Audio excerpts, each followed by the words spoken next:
आदरणीय आमा बुवा दाजुभाइ तथा परिवर्तनका संवाहक केन्द्रीय सभापति रवि लामिछानेज्यू, मञ्चमा आसीन केन्द्रका सहप्रवक्ता रमेश प्रसाईज्यू, मकवानपुर क्षेत्र नम्बर 1 का युवा तथा जुझारू उम्मेद्वार प्रकाश गौतमज्यू र समानुपातिक तर्फका उम्मेद्वार जिना विष्ट राई र समिना मियाज्यू लगायत यहाँ उपस्थित सम्पूर्ण महानुभावहरूमा परिवर्तनकारी अभिवादन। जय घण्टी। मैले योभन्दा अगाडि भनेको वाक्य रामाधीर सिंह दिनकरको कविताबाट लिएको वाक्य हो र यो वाक्य यो पंक्ति जोडिन्छ महाभारतसँग र म आजको दिनमा सके हामीले अबको दिनमा सुशासन, समुन्नति र समृद्धिका सपना देखेका हौं र यो सपनाका बाधक जो हुन् ती सबैलाई पन्छाउनेछौं। मकवानपुर क्षेत्र नम्बर 2 का विशेष गरी मकवानपुरकै समस्याका रूपमा रहिराखेको यो भूमिको समस्या, आफ्नो घरको आँगनमा उभिएर आफ्नो घर होइन भन्न पाउने पीडा यो जनताले भन्दा बढी अरू कसैले बुझेको छैन र यो समाधान राष्ट्रिय स्वतन्त्र पार्टीले सबैलाई भोटर ब्याङ्कका रूपमा नहेरिकन जनताका रूपमा हेरेर यो समस्याको समाधान गर्नेछ। यो यहाँबाट मात्र होइन, हामीले केन्द्रका बाचा पत्र मार्फत पनि यो कुराको सुनिश्चितता गरिसकेका छौं। जनता कसैका एक भोट अथवा भोटर ब्याङ्क होइन, नीति नियमहरू जनताका पक्षमा बनिनु पर्दछ। जनताका सुखका लागि बन्ने हो नीतिहरू नियमहरू, कसैका सहजताका लागि कुनै एउटा व्यक्तिका लागि होइन। र अर्को त्यस्तै गरी हामीले भोगिराखेका समस्याहरू वन्यजन्तु र मानव द्वन्द्व समस्या, ह्युमन वाइल्ड लाइफ कन्फ्लिक्टको समस्या छ र यो समस्याका समाधान भनेको यसका उचित संरक्षण र सम्वर्धन, जनताका आयसँग नजोडिकन संरक्षण, कुनै पनि संरक्षणहरू दिगो हुनेवाला छैन। त्यसैले हामी नीति मार्फत नै यो ह्युमन वाइल्ड लाइफ कन्फ्लिक्टलाई नीति मार्फत, उचित तारबार व्यवस्थापन मार्फत, क्षति मार्फत, एउटा बाघले आएर बाख्रा खाइसक्यो त्यसपछि गएर बाख्राका टौका लिएर आइज त्यसपछि क्षतिपूर्ति दिन्छ भन्ने कानुन होइन।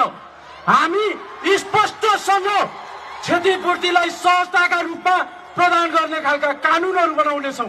त्यस कारणले गर्दाखेरि हाम्रा स्रोतहरू, प्राकृतिक स्रोत साधनहरू, हामीसँग यता खानीहरू छन् तर त्यो खानी हाम्रा जनताका लागि प्रयोग भइरहेका छैनन्। त्यो खानीको र यो नदीजन्य पदार्थको स्रोतको सदुपयोग गर्ने र दुरुपयोगलाई टाढा राख्ने काम पनि यो नीति मार्फत सम्बोधन हुनेवाला छ। त्यस्तै गरी कृषिको यत्रो सम्भावना बोकेको जिल्ला काठमाडौँका अधिकांश भान्सामा पुग्ने तरकारीहरू हाम्रा जिल्लाबाट जाने, एउटा किसानको हातमा कुटो कोदालो हुनपर्ने बेलामा ठेला उठेका हातमा खाली बोरा बोकेर सहकारीमा 12 किलो मलको लागि लाइन लाग्नु पर्ने अवस्था जुन छ, त्यसको यो पालि अन्त्य हुन्छ र हुन्छ। देशलाई अन्न खुवाउने किसान, यो देशलाई खुवाउने जमिनलाई खुवाउनका लागि मल हामी यो पालि व्यवस्था गर्छौं र गर्छौं।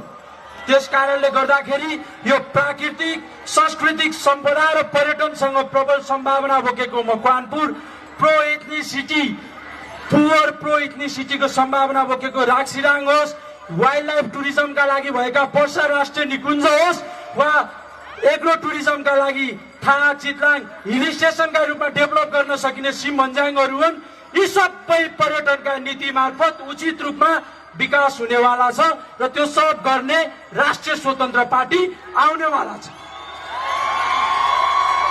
र यत्रो सम्भावना, पर्यटनको सम्भावना बोक्दा बोक्दै आजका दिनमा हाम्रा राक्सिराङ, कैलाश जस्ता क्षेत्रका दाजुभाइहरू एउटा भरियाका रूपमा भीमफेदीको चिसो जेलमा बस्न बाध्य छन् र यो सरकारले सिप नसिकाएको कारणले गर्दाखेरि, यो सरकारले वैकल्पिक उद्यमशीलता, वैकल्पिक व्यवस्था नगरिदिएको कारणले गर्दाखेरि भीमफेदीका चिसा भित्तामा घरका खम्बा भएका दाजुभाइहरू दशैंका बेलामा उनीहरूका परिवार भीमफेदीका जेलमा आउनुपर्ने जुन अवस्था छ, यो यसका जो मतियारहरू हुन्, जो प्रमुख व्यापारीहरू हुन्, ती सबैलाई यो नीति मार्फत र विशेष गरी यसलाई मोनिटरिङ मार्फत यो समस्यालाई समाधान गरेर पर्यटन मार्फत र वैकल्पिक उद्योगहरूका मार्फत यी समस्याहरूलाई पनि हामी सम्बोधन गर्नेवाला छौं।